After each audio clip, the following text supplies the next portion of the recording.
Hello, everyone. Welcome back to Midnight in Alaska.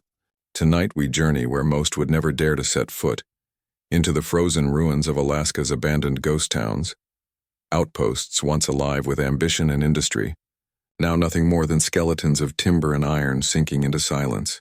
In this episode, I will bring you 8 bone-chilling accounts from the men and women who braved these forgotten places and returned with stories that blur the line between history and nightmare. Each testimony you'll hear tonight has been adapted from real reports and personal accounts submitted by those who swear they encountered the unexplainable in these desolate settlements.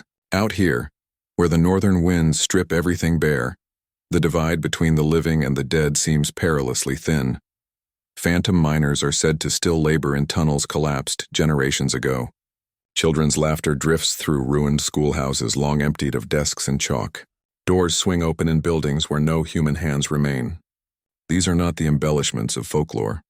They are the lived experiences of people who walked into the quiet and came back shaken.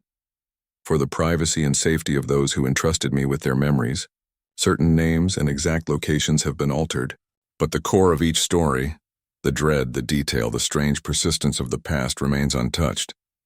If you're new here, make sure to subscribe to Midnight in Alaska for true horror that doesn't rely on fiction, but instead pulls from the darkest corners of forgotten America.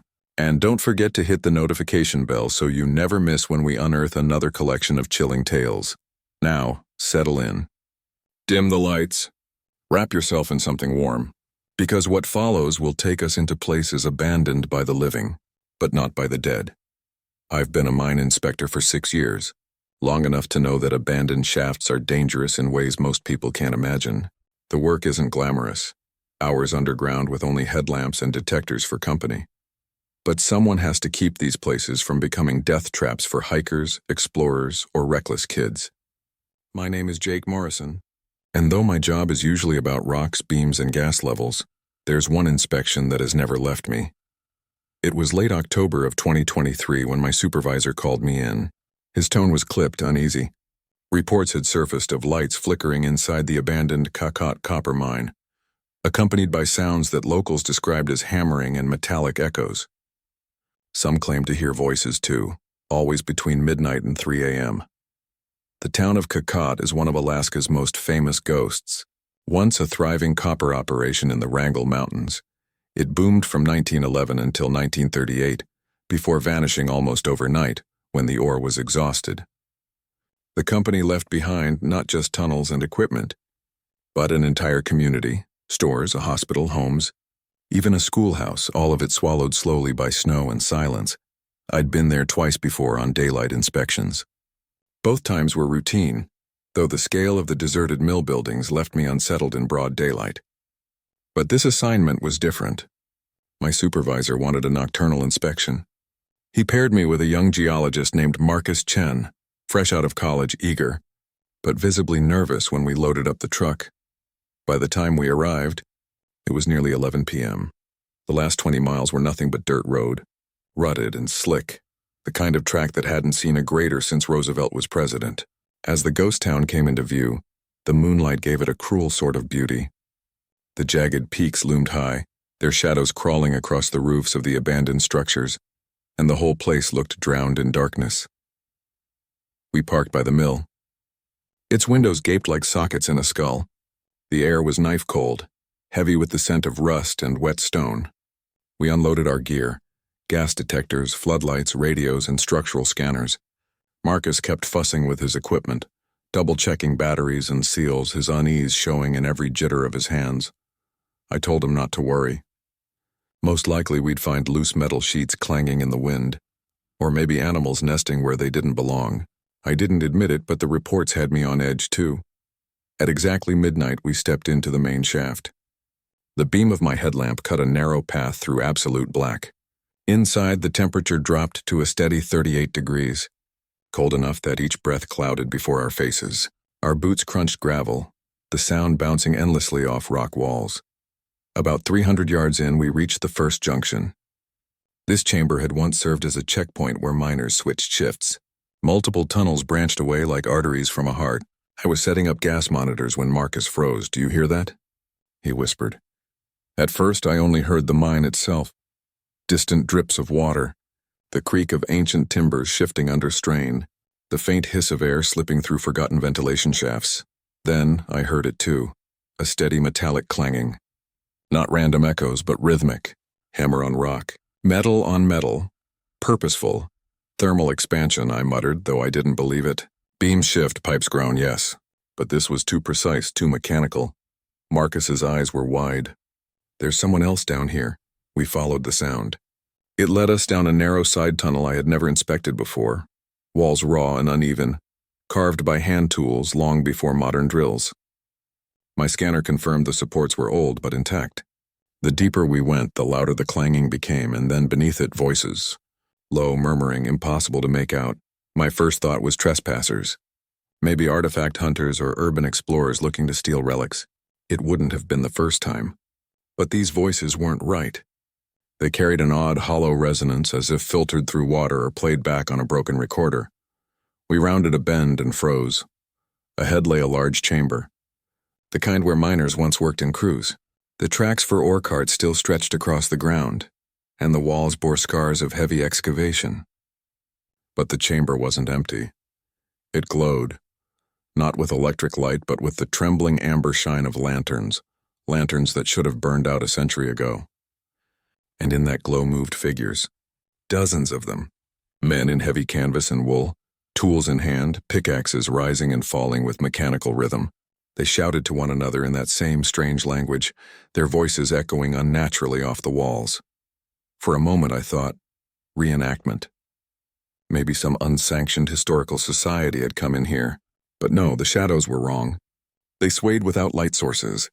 And the men themselves, they were translucent.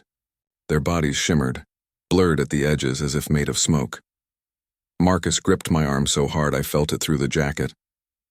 I reached for my radio, but when I pressed the mic, nothing came. Just static. We were cut off. Then one of the miners stopped and turned toward us. I'll never forget his face. Middle-aged, mustached, eyes glowing faintly as though lit from within.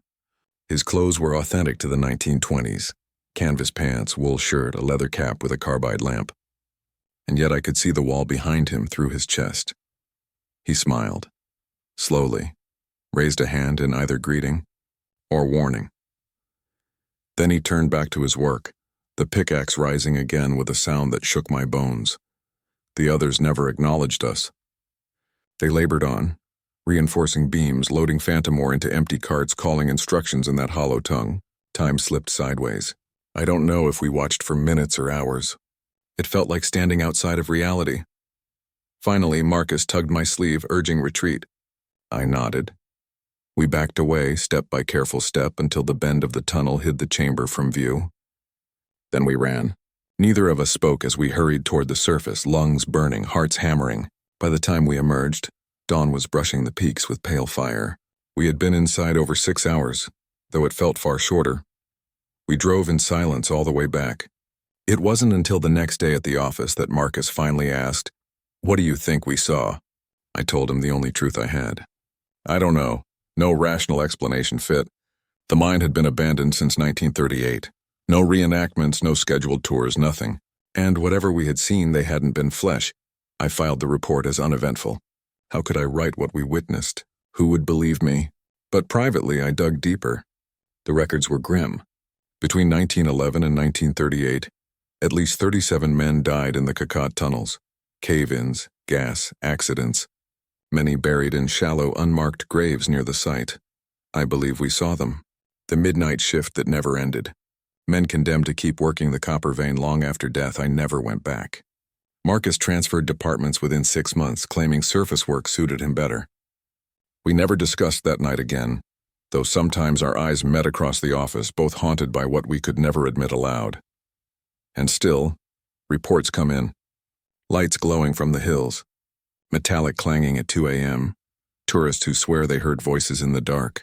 The mine is dead, but something inside it works on. The midnight shift continues. Antique hunting in Alaska's ghost towns isn't just a pastime for me. It's my life. My name is Isabella Rodriguez, and for 8 years I've driven thousands of miles across the wilderness, prying open the boarded doors of forgotten towns, looking for the traces people left behind. Where others see rot and ruin, I see stories waiting to be uncovered. Stories locked inside furniture, photographs, tools, or scraps of clothing that survived the unforgiving winters. Most people can't understand why I do it. They call me reckless, even foolish. Weeks alone in abandoned settlements miles from the nearest road, surrounded only by silence and the weight of history. To them it sounds unbearable. To me it's magic. I run a small shop in Anchorage called Forgotten Alaska. The tourists love the knickknacks, old postcards, rusted cookware, framed photos from the early 1900s. But the collectors? They want rarities. They'll pay thousands for a set of china carried across the Chilkoot Pass, or for a miner's journal that survived long enough to tell its story. My best finds have paid for my travels a dozen times over. But one discovery changed everything for me.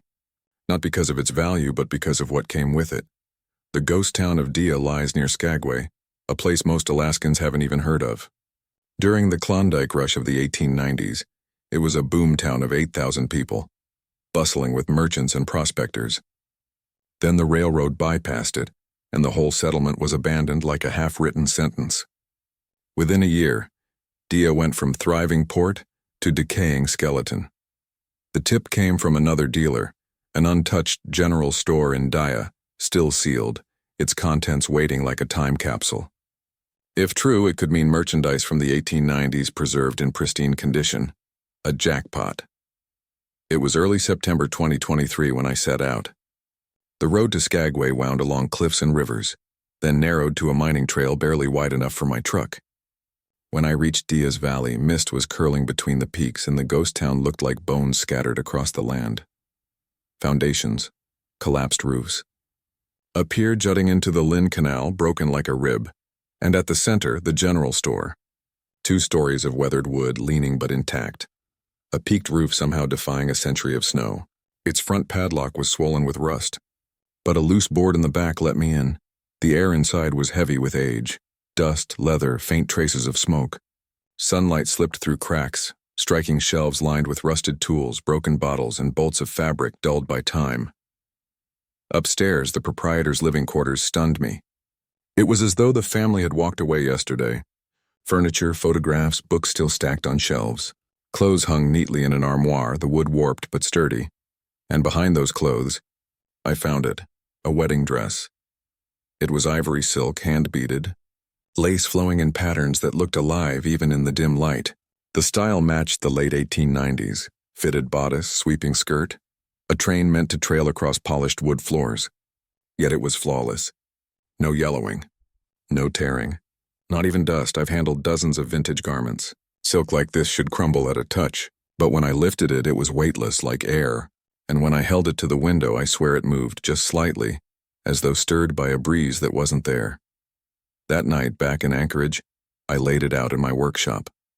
The plan was simple. Research the dress's history, document it, then sell it to a serious collector.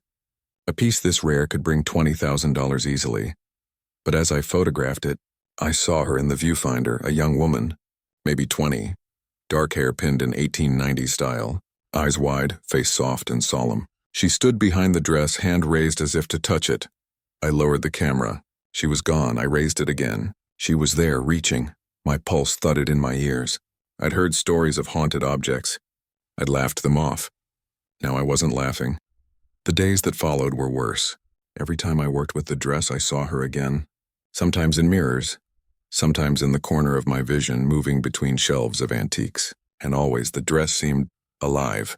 I'd leave it arranged one way, only to return and find the fabric shifted as though it had been lifted and set down again. Sometimes the silk felt warm, impossibly warm, as though just worn. I dug into Dia's records.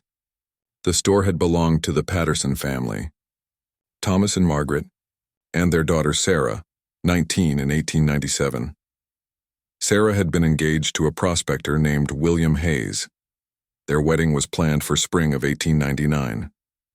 But William never came home. He was killed in an avalanche on the Chilkoot Pass. Sarah died the same winter of pneumonia.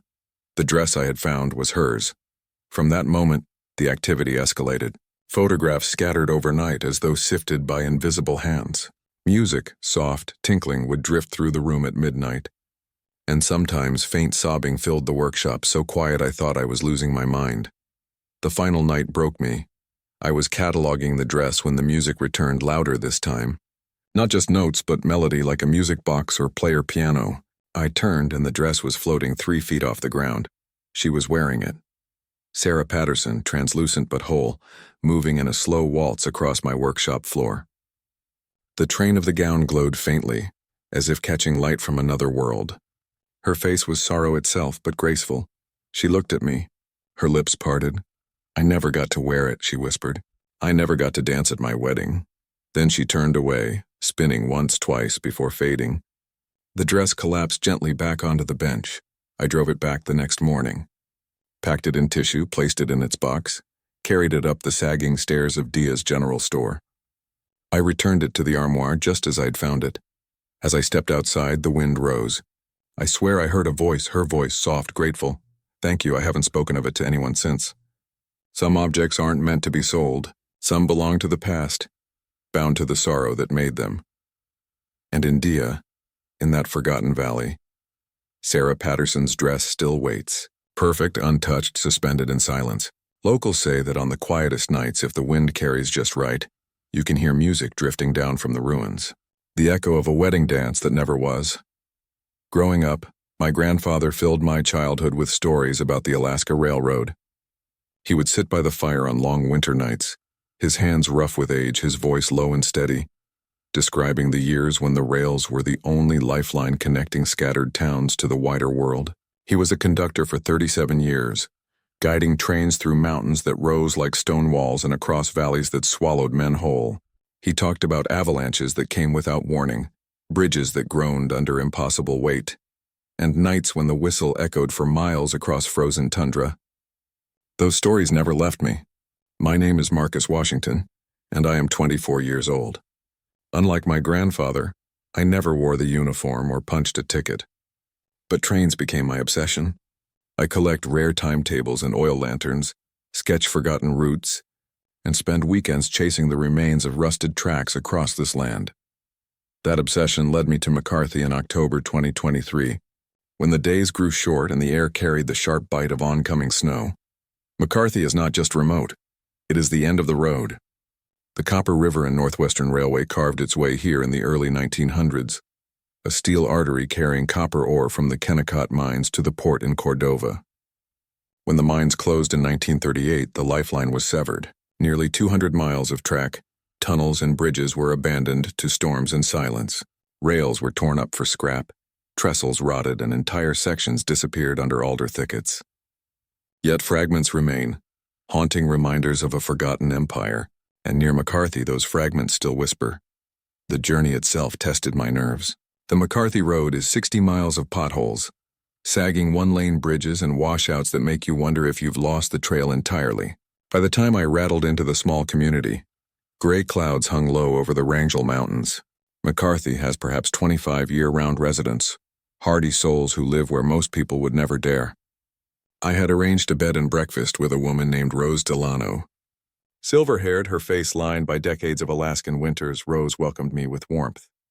That night, over stew and black coffee, she told me about her father, a section foreman who once patrolled 10 miles of track through storms and shifting earth. He used to say that railroad was built more on stubbornness than sense, she said with a weary smile. They fought the land every mile, and sometimes the land won. I asked about the trestle bridges. Her eyes flickered with something I didn't understand. Those bridges still hold memories, some stronger than others. The next morning I left early with my pack and camera.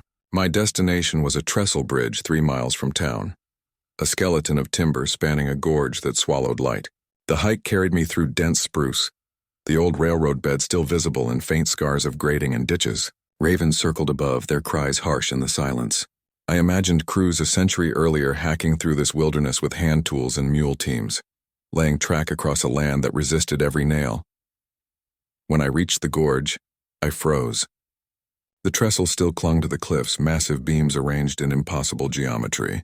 Half of it remained upright, though sections had collapsed into the black depths below. Twisted timber and rusted iron lay scattered among the rocks like bones of a giant. I spent hours photographing angles, documenting details of construction, but as the sun sank lower, a strange unease crept into me. The forest was too quiet. Even the wind seemed to hold its breath. Then I heard it. A low sound, rhythmic, steady, like a giant heartbeat of iron. At first I thought it was a distant helicopter, but no, this was older. The deep chuffing of a steam locomotive laboring against grade. I froze, my pulse hammering, and listened. The sound grew louder, accompanied by the metallic click of wheels on rails, the shriek of brakes, and the long, mournful wail of a whistle echoing through the valley. It was impossible. No trains had run here in 85 years. The rails were gone, the bridge broken, the gorge waiting to swallow anything foolish enough to cross. Yet every instinct in me knew something was coming. I moved to the edge of the trestle, camera shaking in my hands, and then through the dark trees a light appeared. A brilliant headlamp cutting through the twilight, fixed and unblinking, bearing down on the bridge. Behind it rose the black silhouette of a steam locomotive, smoke rolling skyward, green paint gleaming faintly in the fading light. I could see men in the cab, their faces pale but determined, hands working the throttle. Behind the engine clattered ore cars loaded high with copper that glittered like fire. The ground trembled beneath my feet as the phantom train roared closer. I wanted to shout, to warn them of the broken bridge, but my voice caught in my throat. My camera clicked wildly, capturing frame after frame. The locomotive thundered onto the trestle, its wheels sparking on rails that no longer existed. And then, where the bridge gaped into nothing, the impossible happened. The train kept going. Cars and engine rolled forward over empty air, supported by nothing but shadows. I could see through the timbers of the trestle below, through the black gorge beneath, and yet the phantom kept moving, steady as though the rails were whole. The whistle screamed once more, echoing against the mountains, and the entire train vanished into the far forest. The sound faded with it, leaving only silence. I collapsed onto the frozen ground, hands trembling, lungs burning. When I dared check my camera, every frame showed only forest and broken timbers. Not a single trace of the train remained. The hike back to McCarthy was a nightmare of shadows. I flinched at every branch snap, every gust of wind that mimicked the hiss of steam. By the time I reached Rose's door, darkness had fully fallen. She looked at me once, pale and wide-eyed, and without asking, brewed coffee. I told her everything, words spilling out in a shaking rush. She listened quietly, her lined face unreadable. When I finished, she slid open a cabinet and pulled out a yellowed newspaper clipping. The headline read, 6 dead in trestle collapse near McCarthy, 1923. Her voice was low when she spoke. That was my father's section. The train went into the gorge during a winter storm. They never recovered the bodies. She looked at me with eyes filled not with disbelief but pity. You're not the first to see it. And you won't be the last. They're still running their final load, trying to finish a journey that ended in the dark. I left the next morning, cutting short my plans. The road out of McCarthy felt longer, the forest pressing close. And now, whenever I hear the distant whistle of a freight train cutting through the night, I remember the headlight burning through the trees and the phantom crew doomed to an endless run across a broken bridge. My name is Emma Thompson. I am 26 years old and I work as a substitute teacher across Alaska. It is a job that sends me into small, isolated communities where certified staff are scarce. I've taught in classrooms where the nearest hospital was hours away, and where winter storms kept us trapped for weeks. It is demanding, but I love it. Children deserve education no matter how far from the cities they live. But nothing in my career or my life prepared me for what I experienced in Chitina. Chitina was once a railroad town too, bustling in the early 1900s, but now fewer than 50 residents remain. I arrived in late September 2023, not to teach but to research. I was writing a paper on rural education for my master's degree, and Chitina's old schoolhouse had been recommended as an untouched example of frontier architecture. Built in 1915, abandoned in 1987, it had stood empty for nearly 4 decades. The caretaker, Robert Steinberg, met me outside the building. He was in his 70s with weathered hands and the kind of steady gaze that told you he had lived through more winters than most could endure. He had been a student there in the 1960s. That place has memories, he told me, handing me the heavy iron keys. Some good, some not. We lost children, illness, accidents. A few froze walking miles through blizzards to get here. But the school was our heart. He warned me about the unstable floorboards upstairs and told me the power had been cut years ago. Bring your own light. And don't stay after dark, he added quietly. The front door groaned as I unlocked it, echoing through the empty halls. Dust swirled in the beam of my lantern. The air smelled of paper and old wood, the kind of scent that clings to abandoned libraries. The first classroom still held desks in neat rows, though many were cracked and warped. A globe showed borders long erased from maps.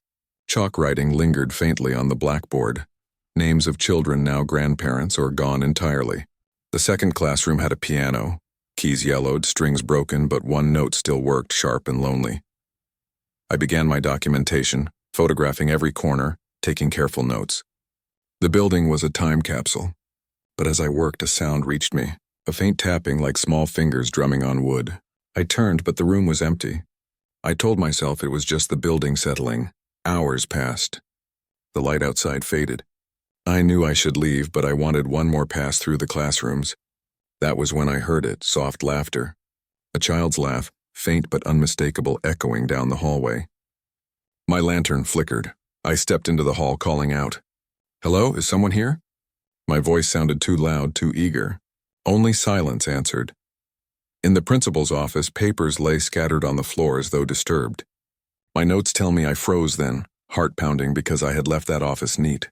I picked them up with shaking hands, trying not to notice the small handprint smudged into the dust on the desk. Too small to belong to any adult. I forced myself to the staircase, drawn by something I can't explain. Robert had warned me about the second floor, but I climbed anyway. My lantern illuminated faded murals of children holding books, their painted eyes following me. The hallway stretched ahead, lined with classroom doors. And then I saw movement, a shadow darting across the far wall, child-sized, quick as a breath. I called again, my voice cracking. No answer. I pushed into the nearest room. It was empty except for overturned desks and broken glass. Yet the air was warm, as if someone had just been there. And then, music. The faint, hesitant notes of a piano drifting up from below.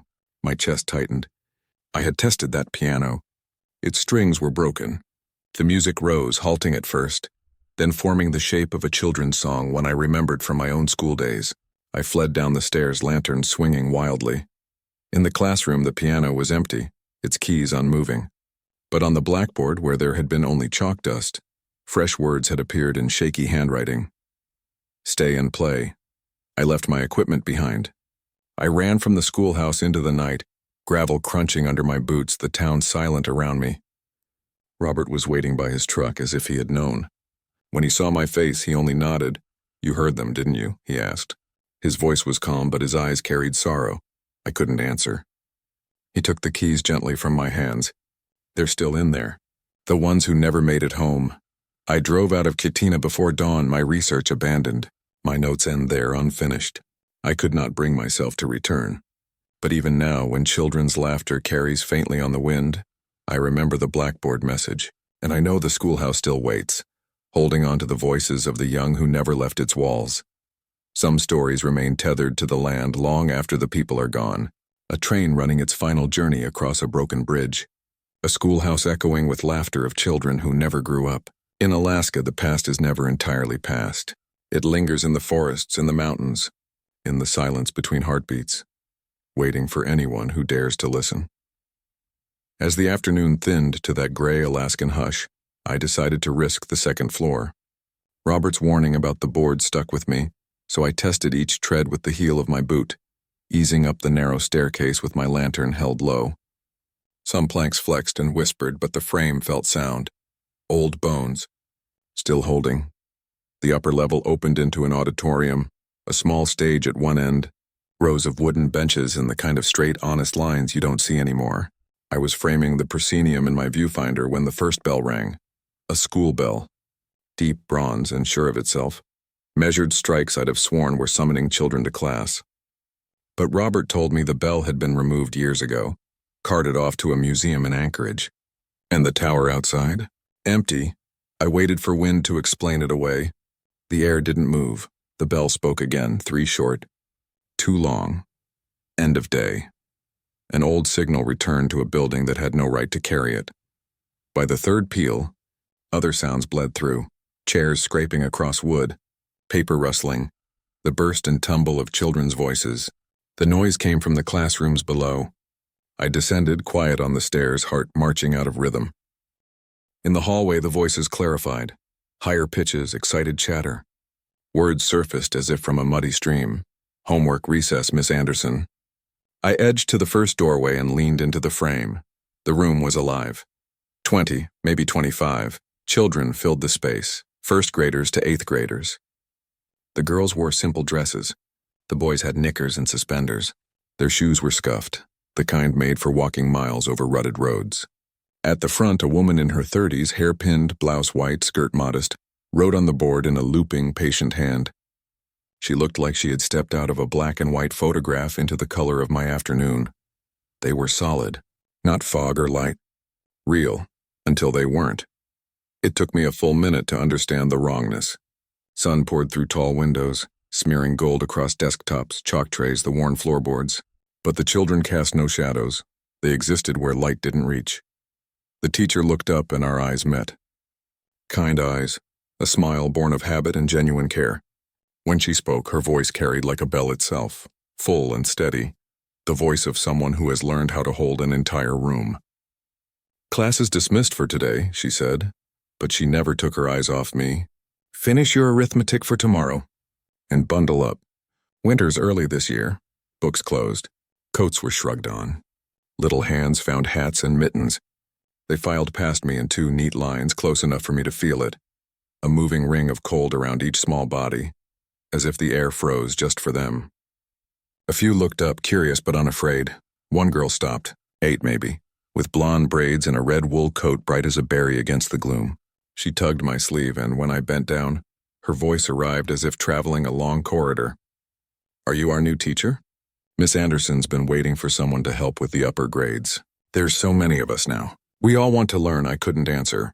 She didn't wait. She joined the others and spilled into the corridor, into the light, into the town that wasn't there for them anymore. They streamed down the hill toward streets that had emptied decades ago, their steps sure, their purpose heartbreaking.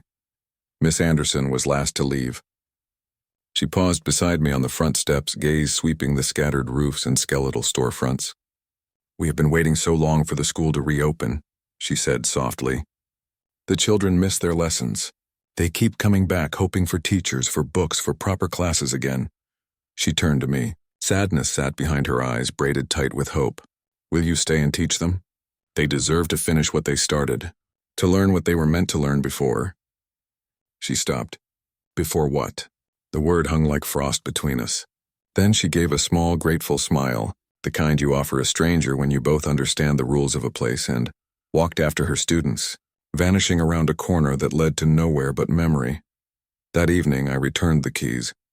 Robert's face folded into itself when I asked about Miss Anderson and an accident. He poured coffee and stared at the stove like it might answer for him. Margaret. Anderson taught here from 1952 to 67, he said at last. Best we ever had. Never married. Said the children were her family. He paused long enough that the room remembered how to be quiet. The storm hit in February of 67. We should have closed, but the report was wrong. Snow like a wall. She kept the kids overnight, kept them together, sang with them. Heating failed. Chimney was bad. His voice thinned to a thread. Carbon monoxide. They found them in the morning. 23 children around the piano. Miss Anderson with them. There was nothing to say. He didn't expect me to try. I stayed one more night in Chitina, but never went back up the hill. At dawn, loading my car, I heard the bell, 3 short, 2 long, calling a village to a school day that will never arrive. My work takes me to the edges on purpose. My name is Ryan Ali, 35 supply chain manager for Northern Logistics. We run the arteries of the last frontier. Fuel, food, antibiotics, insulin, bolts and wire, and winter tires. Everything that keeps isolated communities alive when the world goes white. Most routes end at real doors with living hands on the other side. Sometimes, though, an address remains after the town that wore it has died. That's how I drove into Elmar. Elmar on old manifests is a ghost tucked against Prince William Sound, a copper town that lived fast from 1897 to 1919, and then disappeared like steam. My manifest was clean. A prepaid order for canned goods, batteries, medical supplies, the obvious winter staples. The cashier's check cleared. The phone number didn't. Company policy is simple: if it's paid, attempt delivery. I loaded the truck and headed south on the Seward, then peeled off onto roads that grew narrower and rougher until the forest crowded the windshield. The last stretch was a gravel tongue cutting through spruce, no maintenance in years. Then the trees fell away and the sound opened like a steel-colored eye. Elmar's bones were there, foundations, ribs of machinery left when the math stopped working, a few walls still standing out of stubbornness. One building looked intact enough to remember what it had been, a 2-story wooden structure with a sun-faded sign, Elmar Company Store. My coordinates matched its doorway. The front door wasn't locked. It announced me with a long theatrical creak. Inside, time had refused to leave. Wooden shelves, glass cases, a brass cash register dulled to a brown glow. Merchandise slept under dust, a century's worth of it. Fabric bolts, tools with the weight and grace of steel made to last, canned goods with labels and colors nobody prints anymore. The place smelled like dry paper and old pine. I staged the boxes by the counter, ready to leave a note and go. Footsteps sounded in the storeroom. A man's voice followed. Friendly, unhurried, close, just a moment. I'll be right with you. He stepped through the doorway with the mild surprise of someone finding a customer where he hadn't expected one yet. 50-ish, hair graying at the temples, thick mustache, white shirt with sleeve garters, dark trousers, suspenders, a leather apron that belonged in a calendar from a century ago. He was neat, crisp, fresh. Northern Logistics, he said, smiling as if we were old acquaintances. I've been expecting you. Hope the road didn't give you too much trouble. I handed him the manifest because I didn't know what else to hand him. He read it with a shopkeeper's efficiency, lips moving as he checked line items. This is perfect, he said. My customers have been asking for these, and I was starting to worry we'd run short before winter set in. Customers. The word hung in the aisles. I glanced at the dust on the shelves, the way sunlight turned it into 1,000 slow-falling stars. I didn't argue with a paying address. We shelved the shipment together, me moving crates from the truck, him placing items where they belonged with the ease of long habit. When we finished, he opened a wooden till and counted out cash. Bills with faces and borders I'd seen only in vintage photographs. Not brittle. Not yellowed. Knew somehow I must have stared too long. He didn't seem to notice. Appreciate the trouble you took to find us, he said, tucking the signed manifest under a ledger. Business has been brisk. As if the word summoned them, the door jingled and people entered. The bell's cheerful note completely wrong for the chill that ran through me. Men and women in work clothes, some with lunch pails, some with baskets, one with a child on her hip, fanned into the aisles. They spoke softly about bolts of cloth, axle grease, lamp oil, the price of coffee, the winter coming too fast. The air felt thick, like the store had exhaled after holding its breath for a very long time. They glanced at me with polite curiosity and passed on. The way you might acknowledge an out-of-towner in a place too small to be anonymous. A woman in a plain dress laid fabric and canned peaches on the counter. Her voice had an echo in it, like it had started far away and only just caught up. Put it on the Murphy account, she said. John'll settle on payday. The shopkeeper wrote in his ledger with graceful loops. The ink impossibly wet for an account that should not exist. Transactions continued. Spice tins. A handsaw, baby mittens small enough to make your throat ache. They paid with coins that clinked like memory, or promised to settle their accounts with names carved into the town's vanished map. All the while the harbor light outside shifted, and the store looked exactly as a store should look at closing time on a winter-leaning day. Eventually the customers drifted out, calling goodbyes that sounded like the tide. The shopkeeper walked back to me, extended his hand. His grip was firm, cold like river water. Thank you for keeping your roots, he said. We'll put in another order soon. I drove back to Anchorage with cash that any bank would call a problem, and a manifest that any auditor would call clean. The bank teller didn't blink. The next week, another cashier's check arrived with the same neat hand. I put another driver on the route and said I had to cover the North Slope that day. He returned with a signed manifest and no story, just the offhand remark that the customer dressed like he'd stepped out of a sepia photograph. He laughed when he said it. I didn't. There are places, I've learned, where supply lines run both ways, out into the cold and back through time. Where a bell rings for children who never made it home, where a trestle bridge carries a train over air, where a shopkeeper balances his ledger under a sun that no longer rises for him, and where, if you're not careful, you find yourself part of the inventory,